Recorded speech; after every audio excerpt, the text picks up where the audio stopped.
We divide 735 by 2 in long division method. So 2 times 3 is 6. On subtracting we get 1. So now we put down this 3 and it is 13. So 2 times 6 is 12. On subtracting we get 1.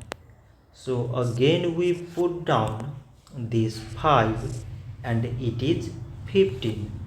So 2 times 7 is 14. On subtracting we get 1.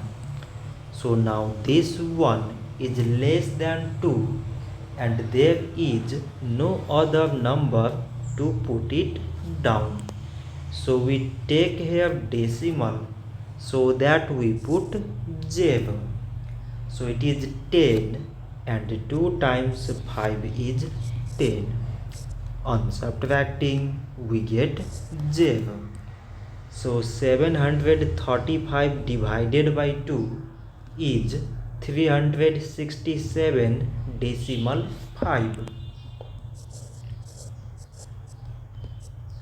So this much for today and thanks for watching.